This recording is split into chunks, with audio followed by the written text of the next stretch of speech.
Chapter 3. A 20th Century Inquisition. You may say, well, that was a long time ago. It's not like that anymore. But has the Vatican really changed? Let's look at her actions during World War II. Many of you have not read our Crusaders book, The Godfathers, or the book The Secret History of the Jesuits, and therefore you don't really know what happened behind the scenes during World War II. So let me give you a brief picture of the conditions. The Jesuits had secretly prepared World War II, and Hitler's war machine was built and financed by the Vatican to conquer the world for Roman Catholicism. Hitler, Mussolini, and Franco were to be the defenders of the faith. They were set up to win and conquer the world and set up a millennium for the Pope. Behind the scenes, the Jesuits controlled the Gestapo, and all this is fully documented in The Secret History of the Jesuits. Read that book if you haven't, by Edmund Paris.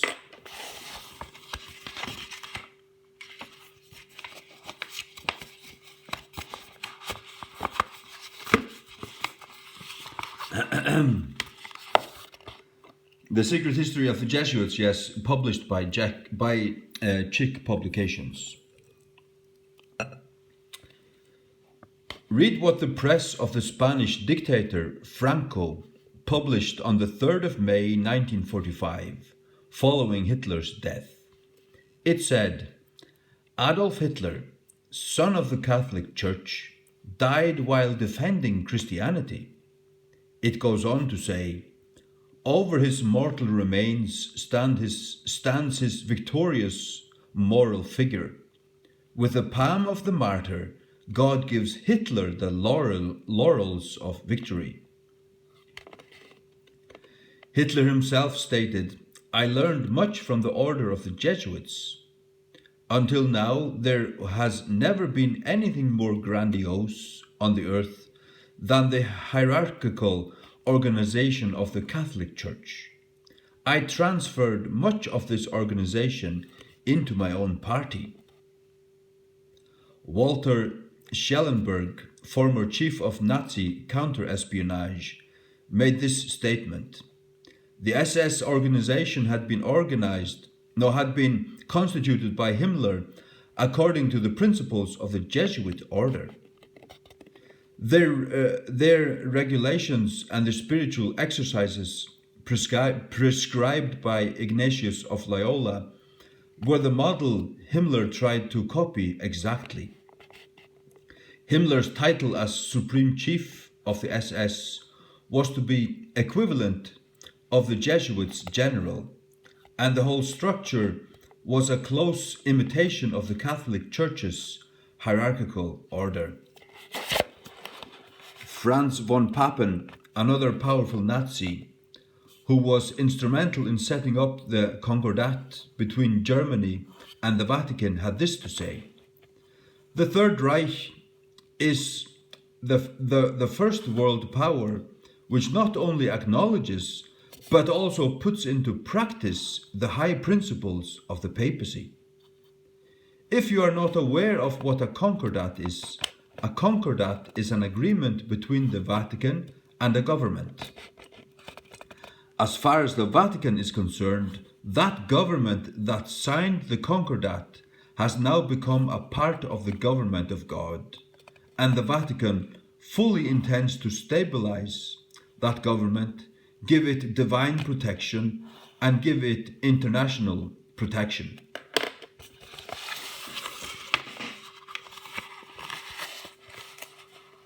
Take a good look at this.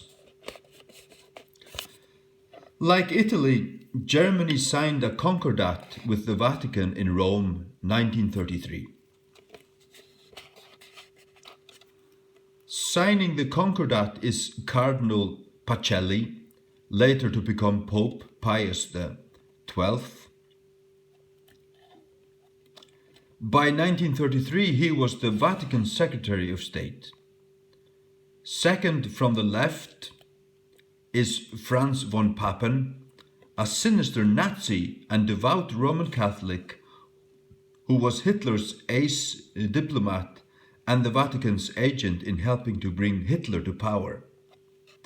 Standing at the far right can be seen the little-known Vatican prelate Montini, later to become Pope Paul VI. The Godfathers by Chick Publications, page 20.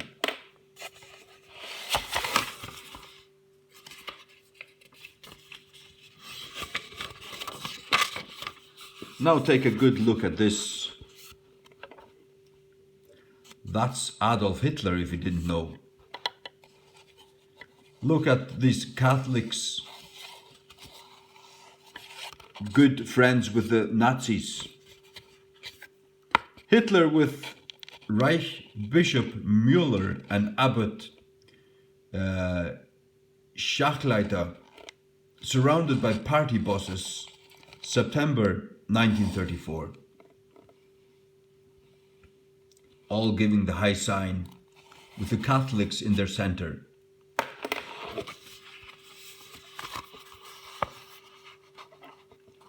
Adolf Hitler said, "I am personally convinced of the great power and deep significance of Christianity." When he says Christianity, he means Catholicism, which is not Christianity.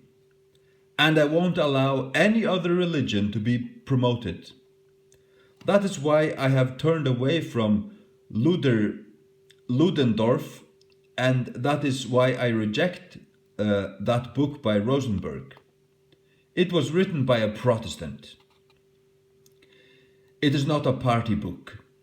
It was not written by him as a party man. The Protestants can be left to argue with him. As a Catholic, I never feel comfortable in the evangelical church or its structures. That is why I will have great difficulty if I try to regulate affairs of the Protestant churches. The evangelical people or the Protestants will in any case reject me.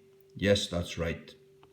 But you can be sure I will protect the rights and freedoms of the churches and not let them be touched, so that you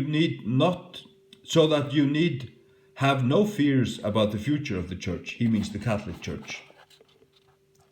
Hitler was also ready to discuss with the bishop his views on the Jewish question. "As for the Jews, I am just carrying on with the same policy which the Catholic Church has adopted for 1500 years, when it has regarded the Jews as dangerous and pushed them into ghettos, etc., because it knew what the Jews were like. I don't put race above religion, but I do see the danger in the representatives of this race for church and state, and perhaps I am doing Christianity a great service." Photo on opposite page and above quotes are from the Nazi Persecution of the Churches by J.S. Conway, pages 25, 26 and 162.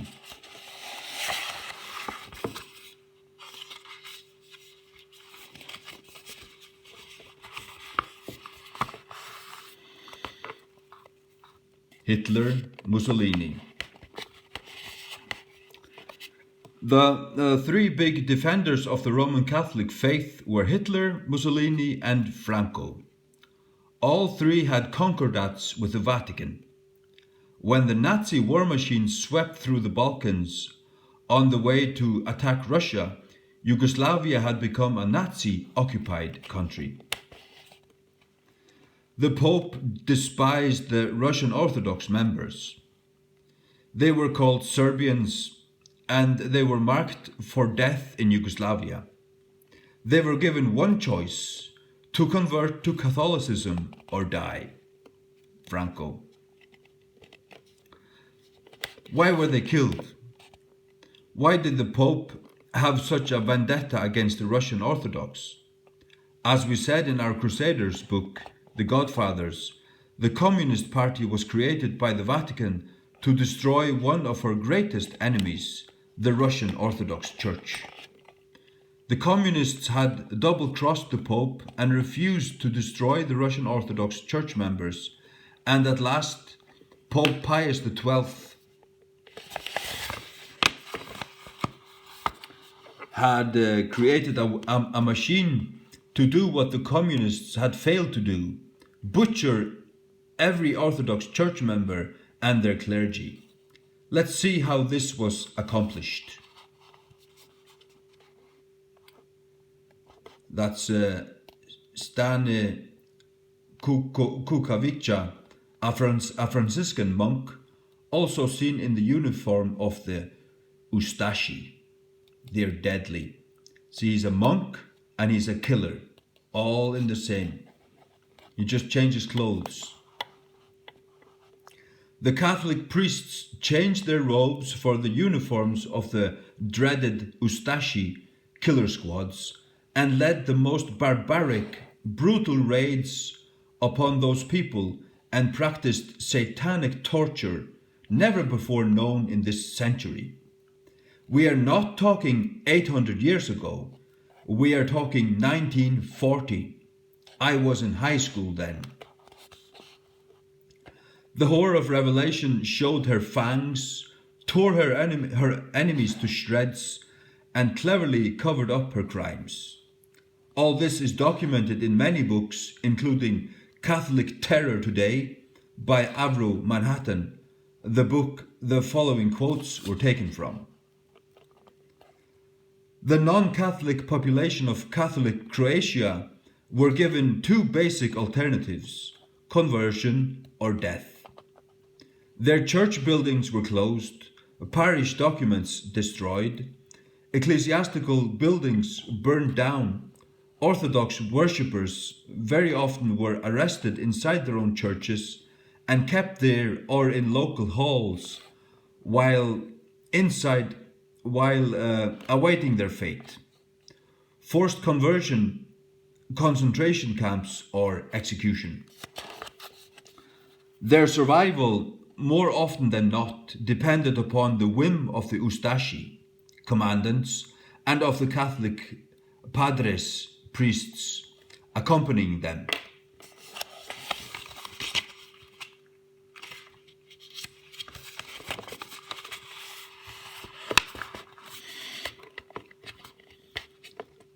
Ante Pavelic, the head of the Ustasha state of Croatia, surrounded with Croatian Catholic clergy in April 1942. He was to Yugoslavia what Hitler was to Germany.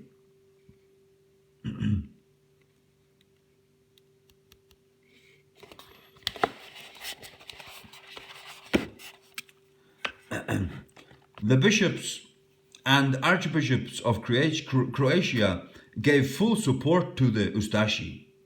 Here the Croatian bishops and archbishops are seen together with Ante Pavelic during one of their frequent conferences with him.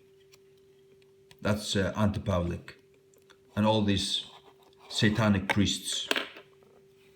Satanic Catholic priests. Killers. The squirm of Satan. Deadly. Frying in hell this very moment. Nuns marching together with the Croatian Nazi legionnaires, Ustasha. That's nuns. They're not Christians. A confused bunch. Pavelic among Croatian nuns. They were decorated, see decoration on chest, by Pavelic for their heroic Ustasha deeds. Killers. Catholic killers. For the Pope, mind you. Blessed by the Pope. The Pope is not a Christian man. They never have been. And Ustasha, with a sadistic smile on his face, chopping off a man's head with an axe. See, that's the smile. That's the axe. That's the man they're killing. And here they're sawing a man's head off. Do you see this? All for the Pope. To hell with the papacy. This photograph of Ustasha taken in Bosnia in 1943 before they executed their victim.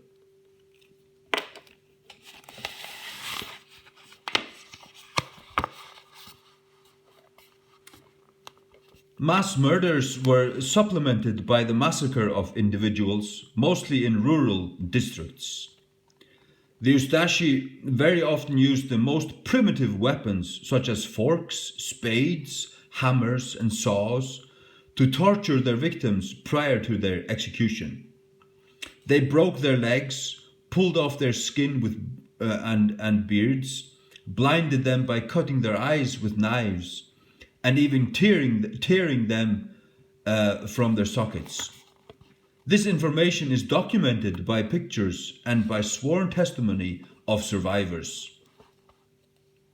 They did not spare women or children.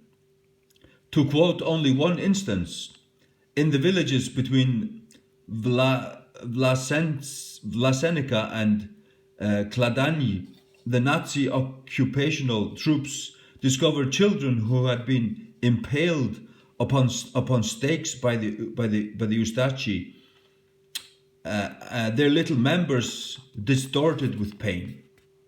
Catholic priests advocated the killing of children. Well, they are not priests of Christ. They're the priests of Satan. They can fry in hell, those men that did that. A priest named Ivan Raguz repeatedly urged the killing of all Serbs, including children, so that not even the seeds of the beasts are left. Well, the beasts are themselves. A Catholic priest named Yurik said, "Today it is no longer a sin to kill a child of 7. Should such a child be opposed to our movement of the Ustasha." The worst atrocities, strange as it may seem, were carried out by members of the intelligentsia. The case of Peter Brzica is undoubtedly one of the most incredible in this category. Peter Brzica had attended the Franciscan College of Siroki, Brijeg in Herzegovina, was a law student and a member of the Catholic Organization of Crusaders.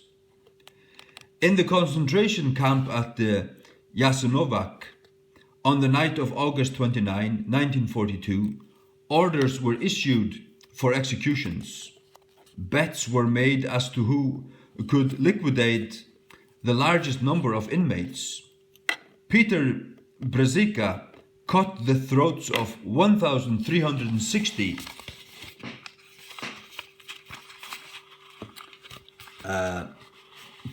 prisoners with a specially sharp butcher's knife.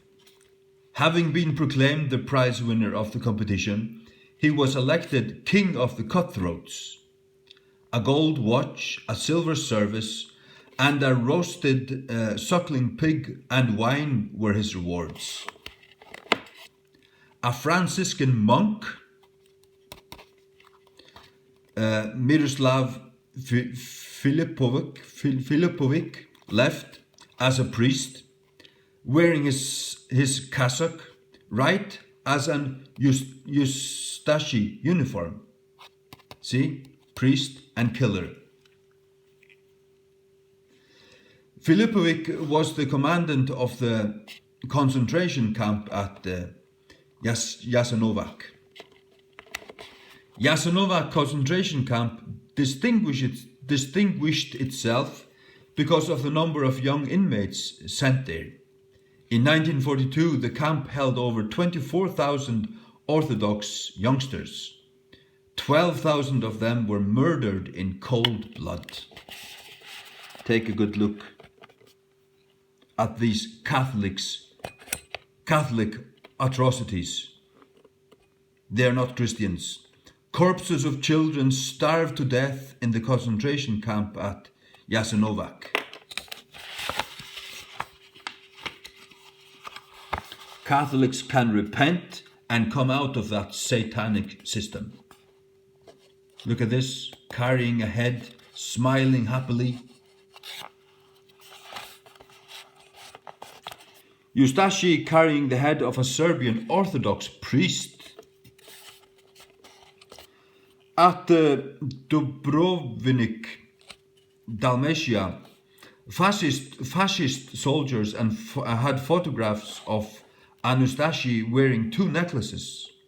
One was a string of cut-out eyes, the other of torn-out tongues of murdered Orthodox Serbs.